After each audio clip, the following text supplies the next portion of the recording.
Oke teman-teman, pada kesempatan video kali ini gue bakal merekomendasikan aplikasi pinjol cepat cair 2026 tenor 12 bulan. Dan yang gue rekomendasikan ini tentu saja mudah banget nyairinya, limitnya besar, aman dan terdaftar di OJK. Jadi tidak ada yang namanya sebar-sebar data ataupun telepon ke seluruh kontak jika kalian mempunyai kendala dalam pembayaran pinjaman online. Kalian simak aja video ini sampai selesai karena di sini gue akan memberikan daftar aplikasinya dan juga memberikan sedikit tips supaya pinjaman kalian di ACC dengan mudah. Nah oke teman-teman, sekarang kita langsung masuk ke daftar aplikasi pinjol cepat cair di tahun 2026 terlebih dahulu. Setelah itu kita akan memberikan sedikit tips supaya pinjaman kalian di ACC dengan mudah. Untuk aplikasi yang pertama di sini gue rekomendasikan aplikasi Samir ya, dari PT Sahabat Mikro Fintech. Aplikasi ini memberikan limit hingga 100 juta rupiah, bunganya rendah banget mulai dari 0,03% per harinya. Untuk tenor tentu saja hingga 12 bulan, paling rendahnya 3 bulan. Pencairannya super cepat dalam kurun waktu 15 detik aja. Nah aplikasi ini paling gue rekomendasikan khusus buat kalian yang kredit skornya bagus saja. Kalau kalian mempunyai riwayat yang buruk dalam aplikasi pinjaman online yang berbasis di OJK, gue tidak merekomendasikan aplikasi ini karena akan sulit banget untuk di ACC-nya jika kredit skor kalian jelek. Yang kedua, aplikasi Rupiah Cepat. Aplikasi ini memberikan limit hingga 100 juta rupiah juga dan semuanya ini sama ya, walaupun memberikan limit yang besar hanya bermodalkan KTP saja. Tanpa NPWP, tanpa slip gaji, kalian masih bisa mengajukan pinjaman sampai 100 juta rupiah. Untuk tenornya 91 sampai 360 hari ataupun 12 bulan. Pencairan cepat dalam kurun waktu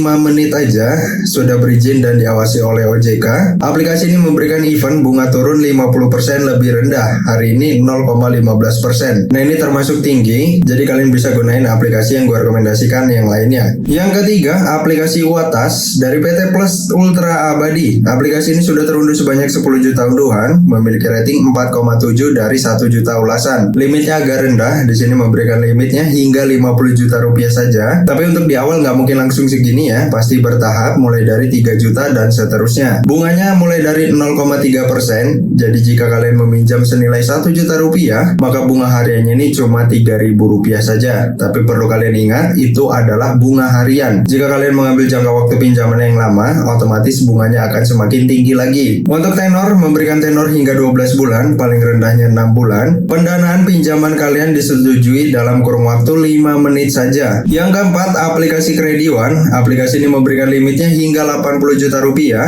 Syarat hanya KTP, proses pinjamannya hanya 3 langkah saja. Tenornya panjang sampai dengan 12 bulan. Untuk bunganya sendiri mulai dari 0,03% per harinya. Aplikasi ini dari PT Inovasi Terdepan Nusantara. Untuk logonya seperti ini ya, kalian jangan sampai salah pilih aplikasi. Dan yang terakhir ataupun yang kelima, aplikasi Danaku dari PT Trust Teknologi Finansial. Aplikasi ini memberikan limit hingga 50 juta rupiah. Ada keuntungan yang bisa kalian nikmati, yaitu bebas biaya administrasi 0%. Jadi jika kalian mencairkan pinjaman berapapun nominalnya, yang diterima di rekening kalian itu tidak ada potongan sama sekali dari total pencairan limit. Untuk tenornya memberikan tenor hingga 12 bulan, paling rendahnya 3 bulan. Bunga harian mulai dari 0,3% per harinya. Nah, bunga dari pinjaman online ini bergantung dari kredit skor kalian juga. Kalau kredit skor kalian bagus, maka bunganya akan semakin rendah. Syarat hanya KTP, proses pinjaman melayani 24 jam. Jadi jika kalian mengajukan pinjaman di aplikasi Danaku ini tanpa batas waktu. Mau kalian mengajukannya pagi hari, subuh, malam hari, kalian masih bisa mengajukan pinjaman online di aplikasi Danaku ini. Nah, untuk sedikit tips supaya pinjaman kalian di ACC dengan mudah, yang pertama, untuk nomor handphone, ini mencakup nomor handphone pendaftaran dan juga nomor kontak darurat. Nomor harus aktif secara nomor seluler ataupun nomor WhatsApp. Sedangkan untuk nomor handphone pendaftaran, ini yang paling penting banget ya, nomornya harus aktif selama minimal 6 bulan. Jangan di bawah 6 bulan, soalnya kalau di bawah 6 bulan itu sistemnya akan menandai kalau kalian ini sering ganti-ganti nomor. Takutnya kedepannya kalian mempunyai permasalahan dalam pembayaran, nomor kalian ini akan sulit untuk dihubungi. Yang kedua, ini penting banget juga,